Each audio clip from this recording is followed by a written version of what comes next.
Bienvenidos familia Census a esta primera sesión con el licenciado David Gustavo Núñez Ruiz. Recuerden que esta primera sesión será impartida por él y el día de mañana estará con el ponente Benjamín Álvarez Fernán. El licenciado David Núñez es un profesional con más de 20 años de trayectoria como asesor de áreas legales y recursos humanos especializado en Derecho Corporativo, Derecho Laboral y Seguridad Social.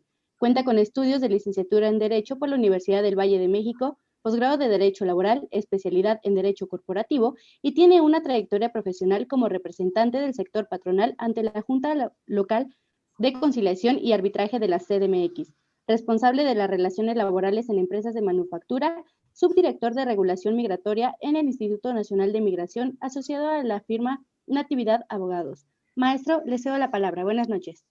Muy buenas noches, espero que me puedan escuchar todos.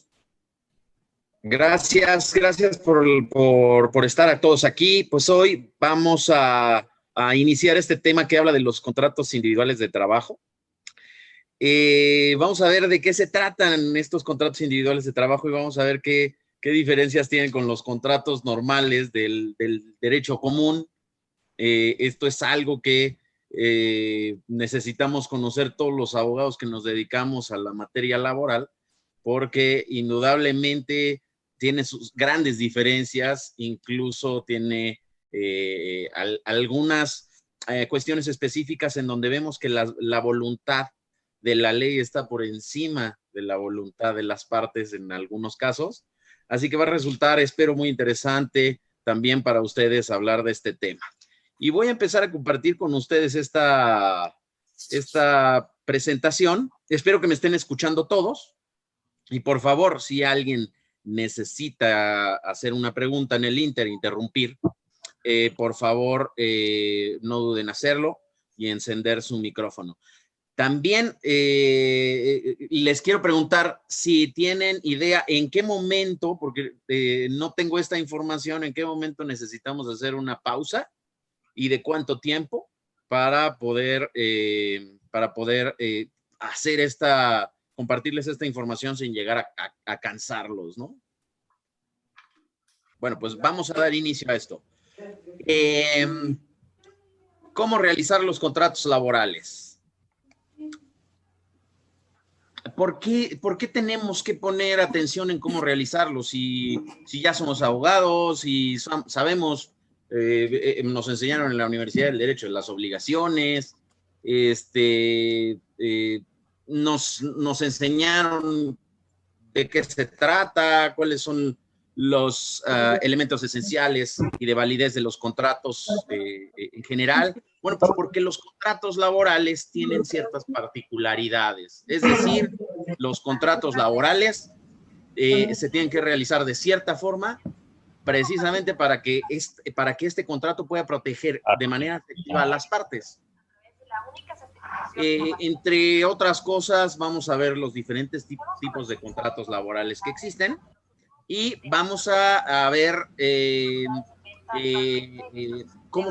qué se trata, qué deben de contener todos estos contratos, cada uno de estos contratos laborales. Por ejemplo, el contenido del contrato individual de trabajo tiene que contener estas características. ¿Por qué las tiene que contener? Bueno, pues porque sabemos que el derecho laboral es un derecho de orden común, lo que quiere decir que este derecho está por encima de lo que las partes llegaran a acordar. ¿Por qué lo hace así? Pues porque recordemos que nuestra Ley Federal del Trabajo viene de la Constitución, y la Constitución viene como una conquista de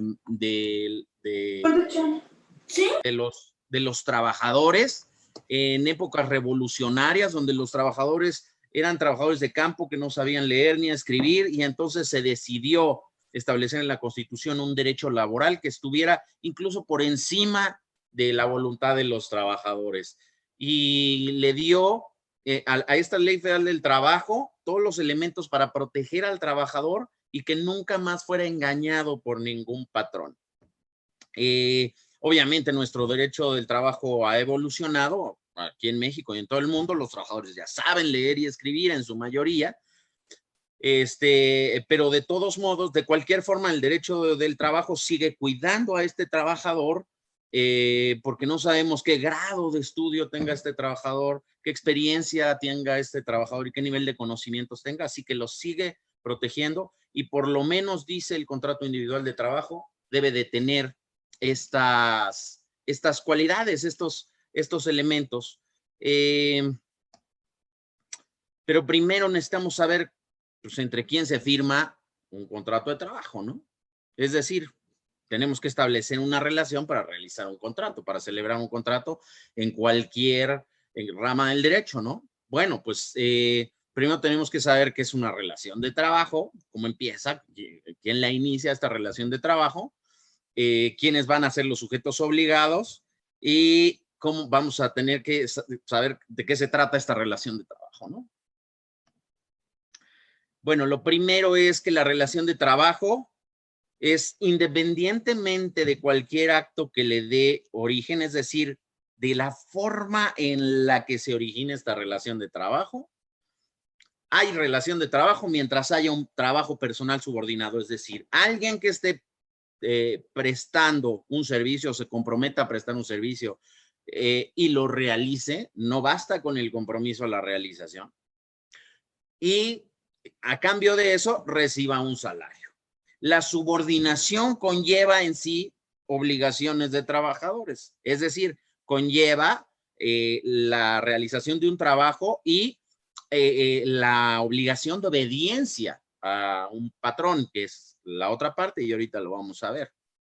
Entonces, mientras haya un trabajo subordinado, que ya les dije que conlleva una obligación de obedecer a un patrón, y haya a cambio de ese trabajo un pago de un salario, bueno, pues entonces va a haber una relación de trabajo y esta es en la que tenemos que celebrar un contrato de trabajo.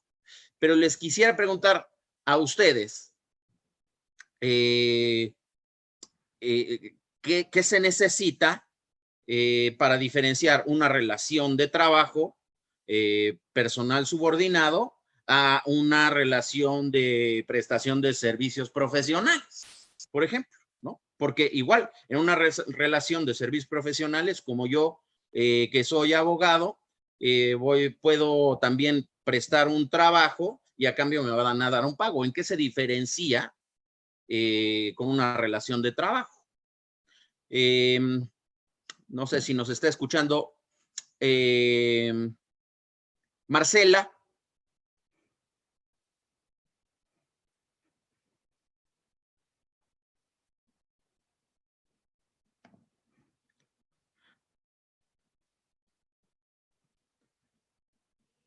Yo creo que Marcela no puede contestar ahorita, pero tenemos a Mireya López. Yo creo que lo que se diferencia es que ellos están en subordinación, que va a estar siempre en un lugar, va a tener un lugar en la oficina, va a tener también artículos de trabajo como sea una computadora, un celular, va a estar totalmente bajo la subordinación del patrón. Oye, Mireya, ¿y te acuerdas qué es la subordinación que acabamos de mencionar? La subordinación es cuando tú estás a expensas de lo que te diga tu patrón, sí hacerlo y cómo hacerlo. Exactamente, y lo dijiste muy bien, pues entonces es lo que diferencia una relación de trabajo con un servicio profesional, como el que damos los abogados de manera independiente, y que quiere decir que yo como abogado a mí me piden una consulta, pero nadie me dice cómo hacerlo, ni me dice a qué hora empezarla, a qué hora terminarla. Yo no me comprometo a entregarla en un tiempo nada más, si eso me comprometí en el contrato de prestación de servicios profesionales, pero no me va a decir ningún patrón cómo hacerlo, cuándo dejar de hacerlo, cuándo empezar a hacerlo. Yo manejo mis tiempos, no estoy bajo las órdenes de nadie, ¿no? Están claros en esto todos, ¿verdad? Bueno, pues vamos a ver quiénes son las partes, ¿no? Tenemos que las partes en este contrato, en esta relación de trabajo, primero tenemos un trabajador, que es alguien que presta un trabajo personal subordinado. Ya vimos que la subordinación por fuerza conlleva la obligación de obedecer a alguien, ¿no?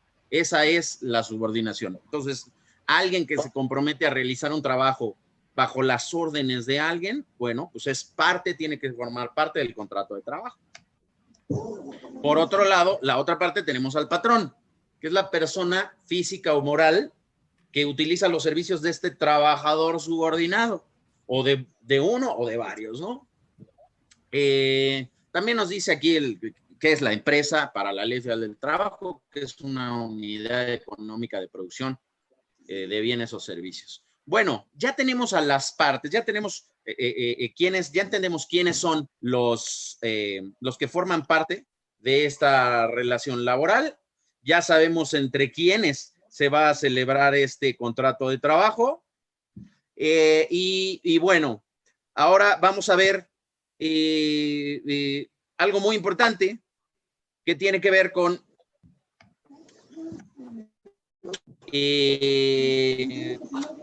los principios sobre los cuales se va a forjar este contrato de trabajo, esta relación de trabajo, ¿no? Primero,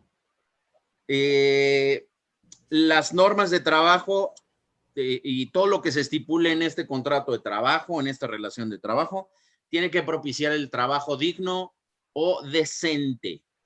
¿Alguien sabe lo que es la dignidad del ser humano?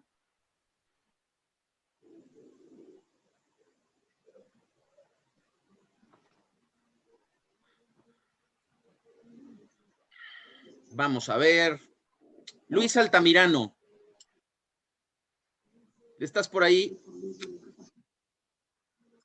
Estimado Luis Altamirano.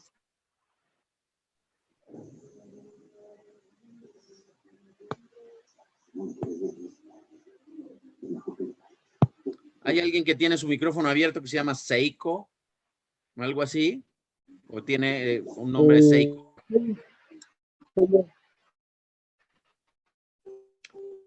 ¿Nos puedes decir qué es para ti la dignidad? ¿A qué se refiere esto? Porque es la base de las relaciones de trabajo. ¿Bueno? Sí, sí, sí.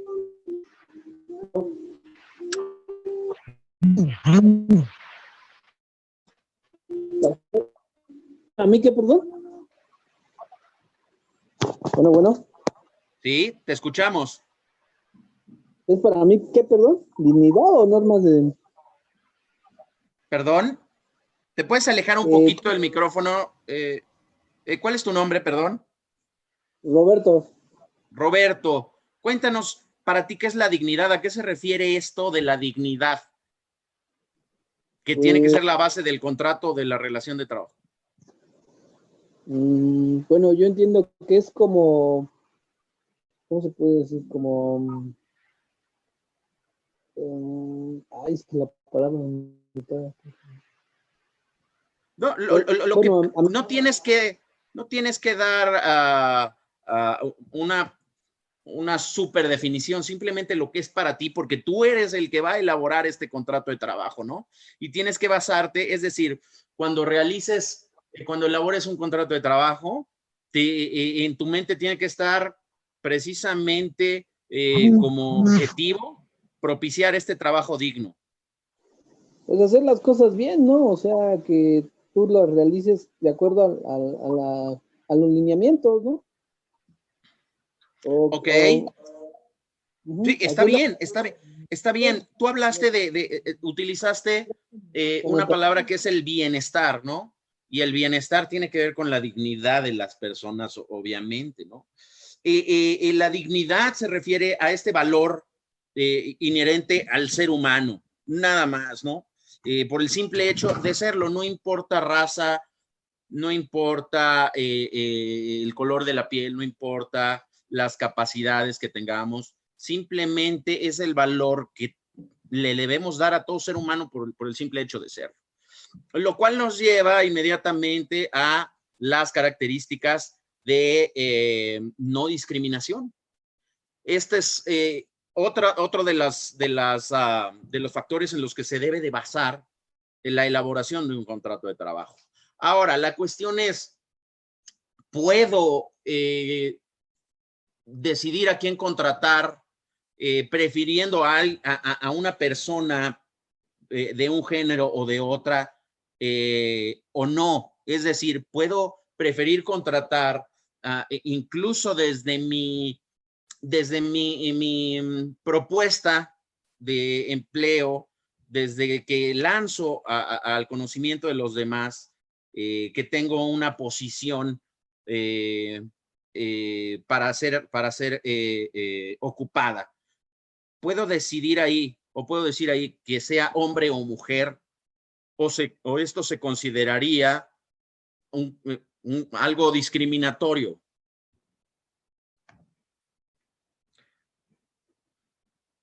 Ana Marta Monroy, ¿nos puedes dar tu opinión? ¿Puedo decidir yo, tengo mi empresa, puedo decidir si contrato a hombres y mujeres sin que exista un carácter discriminatorio en esta relación laboral, en este contrato de trabajo? Ana Marta Monroy.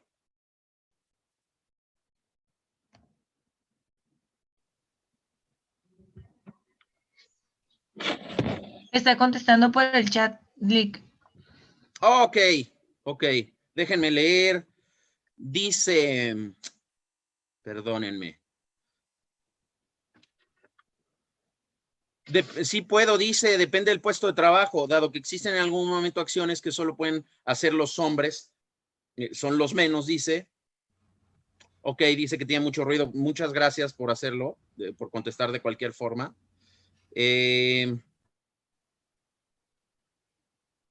Debe atenderse a la función que se va a realizar. Pues sí. Vamos a activarla. Sí, de acuerdo.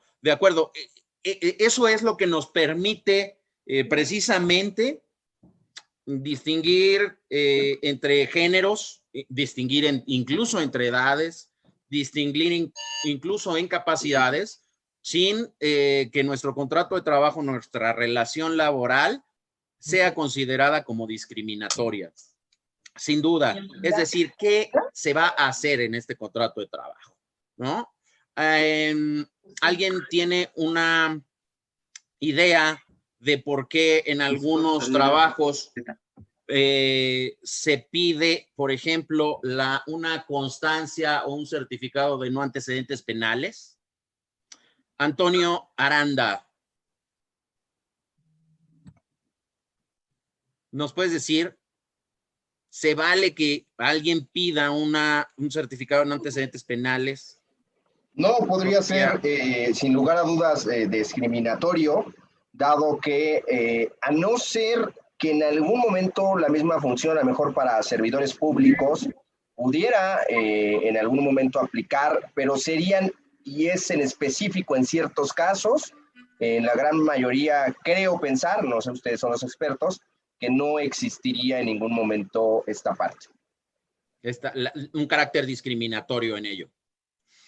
Pues mira, la verdad es que llega el momento en que esta discusión se puede tornar muy subjetiva. Menos. ¿Por qué se puede tornar subjetiva? Pues porque se supone que una persona que incluso cometió algún delito y fue juzgada y pagó su pena, pues se supone que no tiene ningún adeudo a la sociedad y no debería de ser etiquetada. Entonces debería de prohibírsele algún tipo de trabajo por haber cometido algún delito en su pasado, por haber cometido algún error en su pasado, llamémoslo así, por calificarlo pues de manera muy benevolente. ¿Qué consideras tú, Ángel Omar?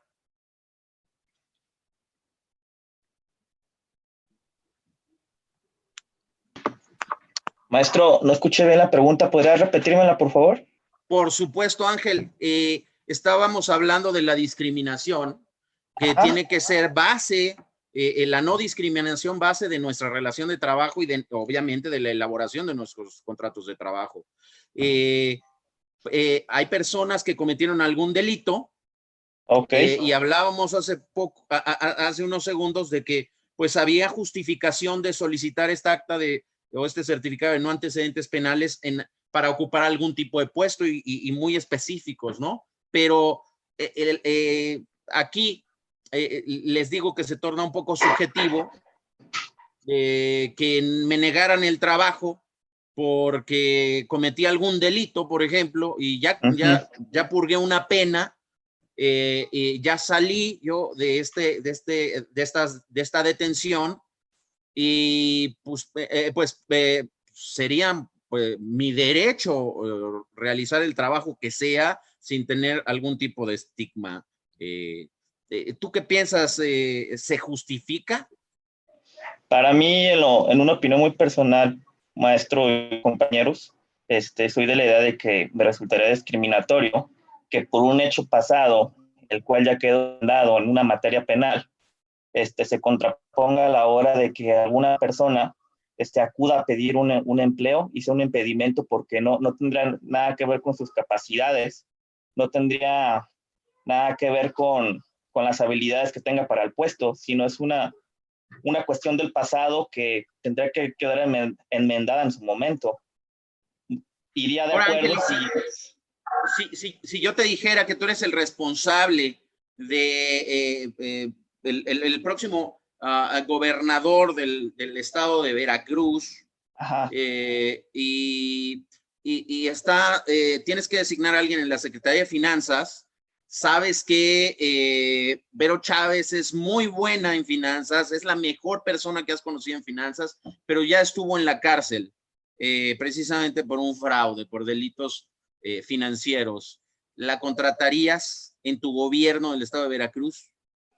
Híjole, desde ese punto de vista, yo creo que si fue un delito que ameritó pena corporal y el cual está relacionado negativamente con el tipo de cargo o comisión que se le puede emplear, no sería como que la mejor de las soluciones contratarlo. ¿Y entonces estarías actuando de carácter discriminatorio, Ángel?